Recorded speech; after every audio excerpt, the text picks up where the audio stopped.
مرتبہ اور درود شریف کا نظرانہ پیش کریے. اللهم صل على سيدنا محمد وعلى آله وصحبه أفضل الصلوات وعدد معلومات وبارك وسلم صلاة وسلام عليك يا رسول الله. شيخ الإسلام والمسلمين باني جامع نظامیہ امام اہل سنت اعلی حضرت مجدد دین ملت الحافظ شاہ محمد انور اللہ فاروقی فضیلت جعلی رحمت و رضوان ارشاد فرماتے ہیں ہے درود پاک کی ذکر شرع علی مقام ہر طرح سے جس کا خالق کو منظور ہے اہتمام. بھیجتا ہے وہ درود اس فخر عالم پر مدام اور فرشتے دائماً مشغول ہیں جس میں تمام.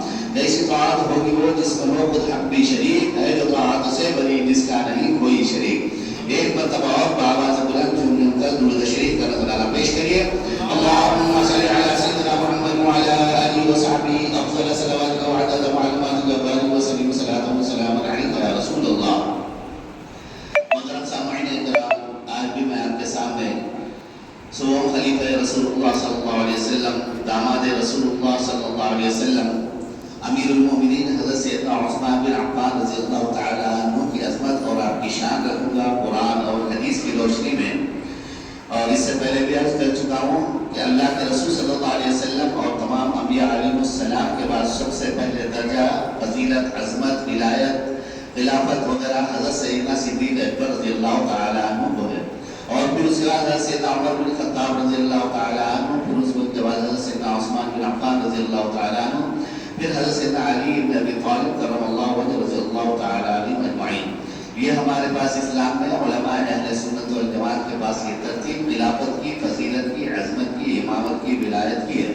اس بات کو پیش نظر رکھیں. اس سے ہٹ کر کوئی بات کر رہا ہے تو سمجھنا گمراہ فرقے سے تعلق ہے، اہل سنت والجماعت سے اس کا کوئی تعلق نہیں ہے.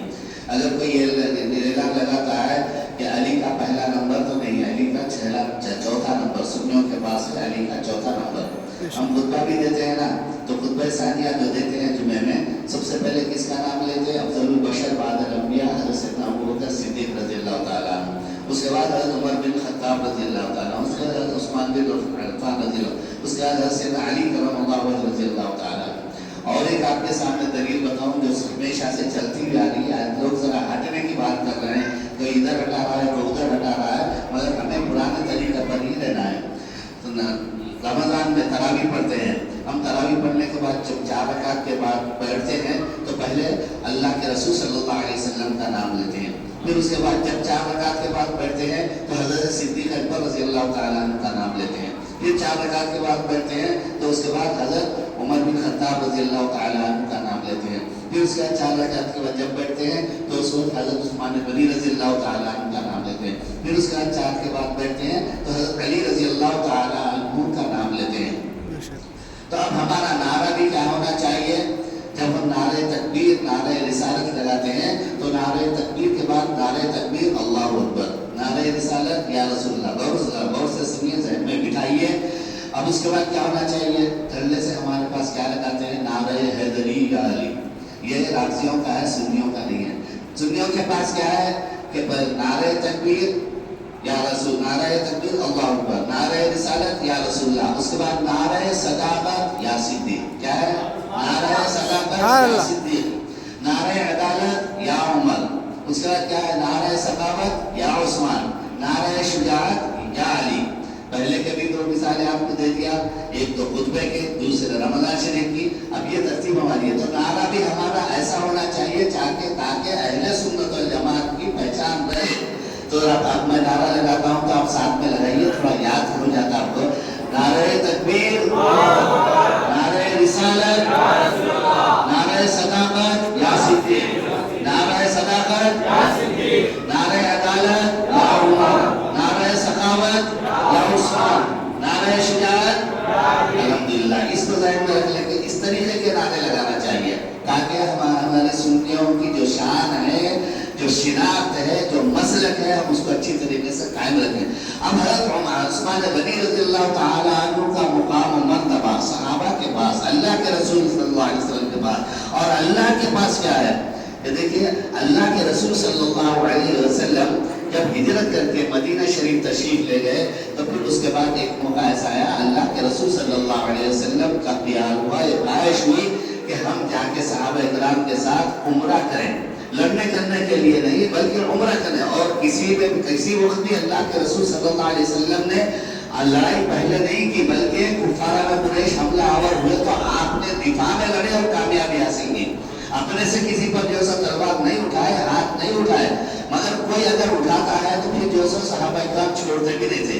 تو ہمارا بھی یہ مزاج رہنا چاہیے کہ ہم کسی پر جو سا ہاتھ نہیں اٹھانا, مگر کوئی ہاتھ اٹھایا تو ہاتھ بند کے پیچھے ہاتھ کر لے نہیں پھیرنا, بلکہ جس کا جوتا اسی کا سر.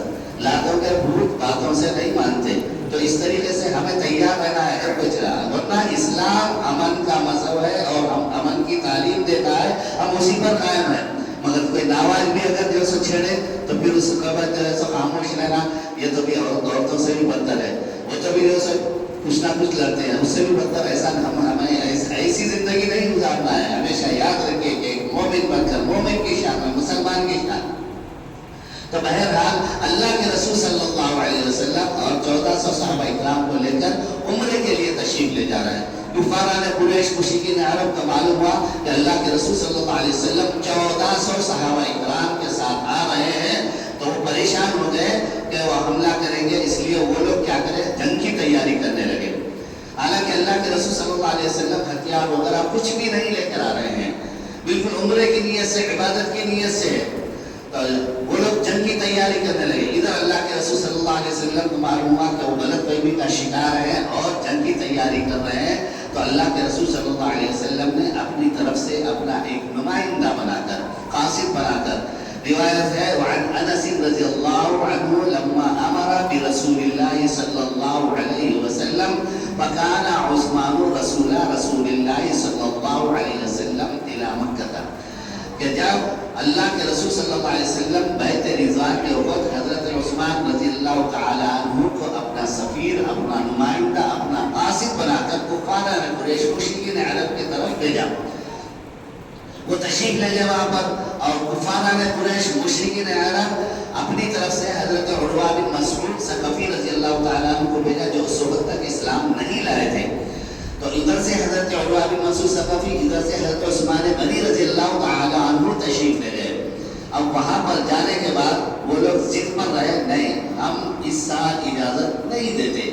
تو ان کی ضد یعنی کسی بھی طریقے سے رسول اللہ صلی اللہ علیہ وسلم کو کی توہین کرنا اور تحقیر کرنا, نیچا دکھانا, یہ مقصد رہتا تھا کفار قریش مشرکین عرب اور منافقین کا. مگر یاد رکھیے کہ اللہ تعالیٰ اپنے حبیب کو اتنا ہی جو ہے سو عظمت آپ کی بڑھاتا تھا. یہ جتنا گھٹانا چاہتے تھے اللہ اتنا ہی بڑھانا چاہتا تھا. اس لیے وَرَفَعْنَا لَكَ ذِكْرَكَ, اے حبیب ہم نے آپ کے ذکر کو بہت بلند فرمایا ہے. سب سے اعلیٰ والا ہمارا نبی, سب سے بالا والا ہمارا نبی. تو اللہ تعالیٰ بلندی کا یہ جتنا بھی جو ہے سو کوشش کرے, اور آج بھی کوشش کر رہے ہیں, مگر اللہ تعالیٰ اپنے حبیب کو اتنا ہی بلند کرتا ہے. بلکہ اتنا ہی نہیں, بلکہ حبیب کی شان میں اور حبیب کی عظمت کے لیے کوئی مسلمان آگے بڑھتا ہے تو اللہ تعالیٰ انہیں بھی بلند فرماتا ہے, ان کی عظمت کو بھی بلند فرماتا ہے, ان کو بھی چار چاند لگ جاتے ہیں. تو یاد رکھیے کہ ہماری عظمت, ہماری حرمت اور ہماری بلندی کس میں ہے, صرف اور صرف حضور صلی اللہ علیہ وسلم کی عظمت بیان کرنے میں, آپ کی شان بیان کرنے میں, آپ کی رفعت بیان کرنے میں ہے ہماری بقا ہے. اور ہم اسی پر, اس لیے اہل سنت والجماعت اسی کو پہلے ترجیح دیتے ہیں. تو محترم سامعین اکرام, حضرت عثمان غنی رضی اللہ تعالیٰ عنہ ادھر تشریف لے گئے. اب ادھر تشریف لے گئے تو اب انہوں نے کہا اے عثمان تم آ گئے ہیں تو تم جو ہے سو یہاں پر عبادت کر لے سکتے ہیں, ہم رسول اللہ کو اور صحابہ کو اجازت نہیں دیتے, آئندہ سال اجازت دیتے ہیں.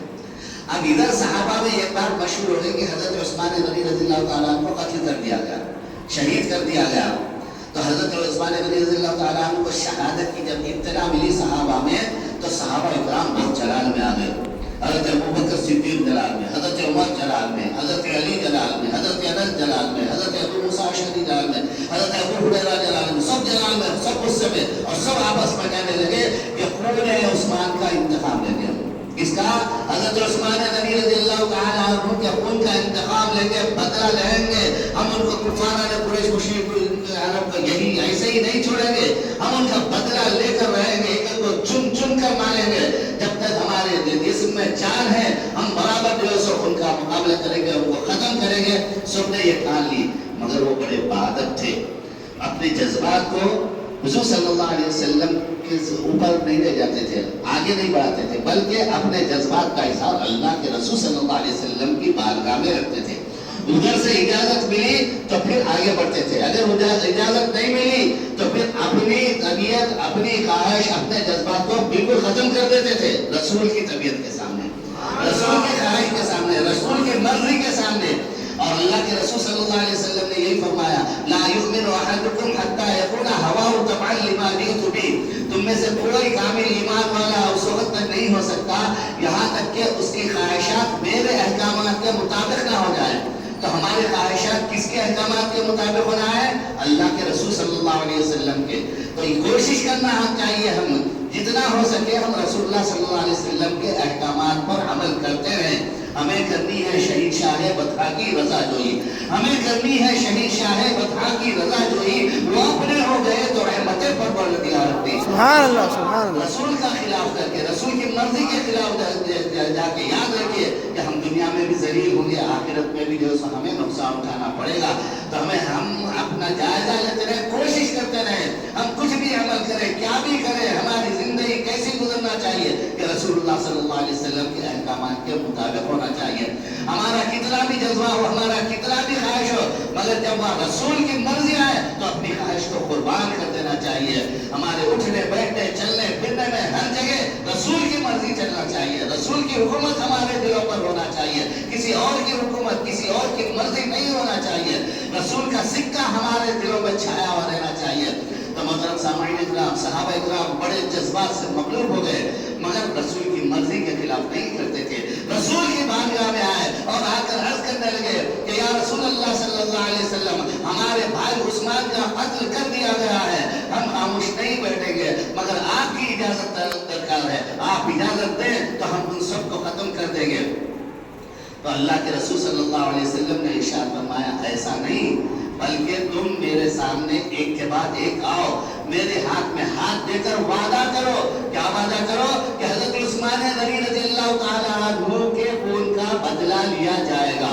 کتنے صحابہ اکرام تھے اس وقت؟ 1400 صحابہ اکرام تھے، ایک کے بعد ایک آتے ہیں۔ صدیق اکبر آئے، اللہ کے رسول صلی اللہ علیہ وسلم کے ہاتھ میں ہاتھ دیا اور وعدہ کیا کہ یا رسول اللہ خون عثمان کا بدلہ لیا جائے گا۔ فاروق اعظم آئے، عہد کیے، وعدہ کرے اللہ کے رسول سے۔ حضرت علی آئے، وعدہ کرے انہیں عثمان کا انتقام لیا جائے گا۔ ایک کے بعد ایک آ رہا ہے، سب بنا کر پورے کتنے 1400 صحابہ اکرام، یہ سب کے سب جو سو وعدہ کرے، عہد لیے اللہ کے رسول صلی اللہ علیہ وسلم کی بارگاہ میں خون عثمان کا بدلہ لیا جائے گا، انتقام لیا جائے گا، سب بیعت کر چکے۔ اب یہاں پر وہابی کیا کہتا ہے کہ دیکھو حضرت عثمان غنی قتل نہیں ہوئے تھے، مگر صحابہ جو بے چین ہو گئے اور رسول خاموش رہے۔ پتہ چلا رسول کو غیب کا علم نہیں ہے، رسول کو غیب کا علم نہیں ہے۔ وہ یہ دلیل دیتے ہیں، مگر الحمدللہ ہم اہل سنت والجماعت، اللہ تعالیٰ نے نبی کے صدقے میں، نبی کی محبت میں ہمارے سینوں کو کھول دیا۔ ہمارے علماء اہل سنت، ائمہ اہل سنت والجماعت نے وہ چیزیں بیان کی دی کہ جس دلیل سے یہ لوگ نبی کی توہین کرتے ہیں، اسی دلیل سے ہم نبی کی شان بیان کرتے ہیں، سبحان اللہ سبحان اللہ، عظمت بیان کرتے ہیں۔ تو سنیے، اسی حدیث میں یہ جو دعویٰ کر رہے ہیں کہ رسول کا علم غیب نہیں تھا، تو سنو ہم کہتے ہیں جب سب بیعت کر چکے تو اللہ کے رسول صلی اللہ علیہ وسلم اپنے ایک ہاتھ میں دوسرا ہاتھ رکھا اور اس کے بعد یہ کہا، ان عثمان فی حاجت رسول اللہ صلی اللہ علیہ وسلم، بے شک عثمان اللہ اس کے رسول کے کام میں ہے، سبحان اللہ، بے شک عثمان اللہ اس کے رسول کے کام میں ہے۔ اور اس کے بعد اپنے ایک ہاتھ پہ دوسرا ہاتھ رکھ کے بولا یہ میرے عثمان کی طرف سے بیٹھے۔ رسول نے کیا فرمایا؟ یہ میرے عثمان کی طرف سے بیٹھے۔ رسول کیا کہہ رہے ہیں؟ جملہ کیا ہے؟ توجہ فرمائیے، کیا فرما رہے ہیں؟ کہ اللہ اس کے رسول کے کام میں ہے، فرمائے تھے نہیں فرمائے؟ سبحان اللہ۔ اگر مر گئے، انتقال ہو گیا، شہید ہو گئے تو تھے فرماتے تھے۔ تو حضرت عثمان غنی رضی اللہ تعالیٰ عنہ زندہ ہے، اس لیے اللہ کے رسول صلی اللہ علیہ وسلم فرماتے ہیں کہ بے شک عثمان اللہ اس کے رسول کے کام میں ہے، نبی کو معلوم ہے عثمان زندہ ہے، سبحان اللہ سبحان اللہ، نبی کو معلوم ہے عثمان زندہ ہے، اسی لیے تو کہا کہ اللہ اس کے رسول کے کام میں ہے۔ پھر اپنے ایک ہاتھ میں دوسرا ہاتھ رکھ کر کہا یہ میرے عثمان کی طرف ہے۔ تو صحابہ رش کرتے تھے، خوش ہوتے تھے کہ حضرت عثمان غنی رضی اللہ تعالیٰ عنہ داماد رسول صلی اللہ علیہ وسلم، جن کے نکاح میں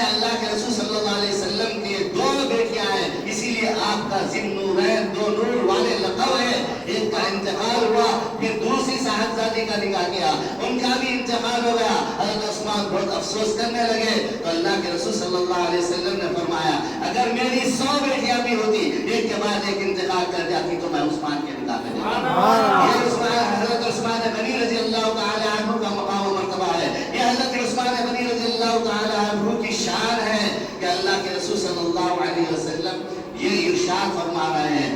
تو اب صحابہ یہ کہتے تھے کہ ہمارے تمام صحابہ کے ہاتھوں سے حضرت عثمان کا ہاتھ بہتر ہوا, بلند ہوا, عظمت والا ہوا, اس لیے کہ رسول نے اپنے ہاتھ کو عثمان کا ہاتھ قرار دیا. سبحان اللہ. اپنے ہاتھ کو حضرت عثمان کا ہاتھ قرار دیا.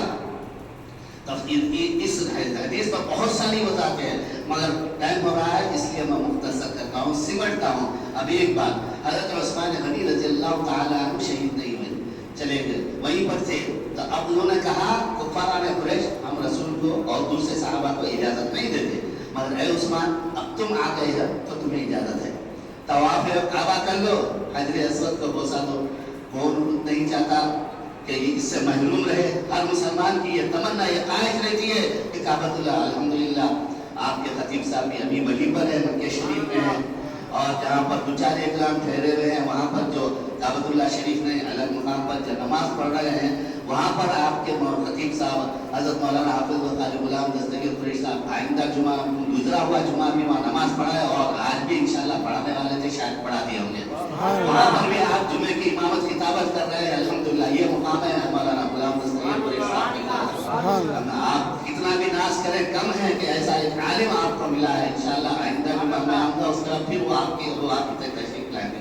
تو خیر میں عرض کر رہا تھا حضرت عثمان غنی رضی اللہ تعالی عنہ سے ان لوگوں نے کہا کہ سنو اب تم آ گئے ہو تو تم طواف کعبہ کر لو, حجر اسود کو چھوم لو, کیا کرنا ہے کر لو, تمہیں پوری اجازت ہے. ادھر صحابہ رش کر رہے ہیں. حضرت عثمان غنی وہ ہے کہ اللہ کے رسول نے اپنے ہاتھ کو عثمان کا ہاتھ قرار دیا, اور حضرت عثمان غنی رضی اللہ تعالی عنہ وہ ہے کہ ہم کو وہ سعادت نہیں ملی, ان کو وہ سعادت مل رہی ہے طواف کعبہ کرنے کی, عمرہ کرنے کی, حجر اسود کو چھومنے کی. صحابہ یہ بات کر رہے ہیں, اللہ کے رسول صلی اللہ علیہ وسلم نے سن لیا اور کہا نہیں میرا عثمان میرے بغیر کچھ کام کرنے والا نہیں ہے, کچھ کام کرنے والا. اور حضرت عثمان غنی رضی اللہ تعالی عنہ جب کفار قریش مشرکین عرب نے پیشکش کی تو حضرت عثمان غنی رضی اللہ تعالی عنہ نے ارشاد فرمایا ارے یہ کعبے کی بات کر رہے ہو, میرے کعبے کے کعبہ میرا کعبہ ہے, سبحان اللہ. کعبے کا کعبہ میرے رسول ہے, کعبے کے کعبہ کو چھوڑ کر میں کچھ کرنے والا. روایت میں آیا ہے کہ کعبۃ اللہ شریف کو نظر اٹھا تک بھی نہیں دیکھا آپ نے. سبحان اللہ. بغیر میرے رسول کے میں کچھ بھی کرنے والا نہیں ہوں, یہ تو میرے کعبے کا بھی کعبہ ہے. اعلیٰ حضرت فاضل بریلوی رحمۃ اللہ علیہ نے کہا ہے حاجیو آؤ شہنشاہ کا روضہ دیکھو, حاجیو آؤ شہنشاہ کا روضہ دیکھو, کعبہ تو دیکھ چکے, کعبے کا کعبہ دیکھو. خدا نے دعا ہے کہ پروردگار ہم تمام کو صراط مستقیم مسلک حق اہل سنت و جماعت پر قائم و دائم رکھے. یا خدا جسم میں جب تک کہ ہماری جان رہے کچھ میں سب پہ تیرے محبوب کو قربان رہے, کچھ رہے یا نہ رہے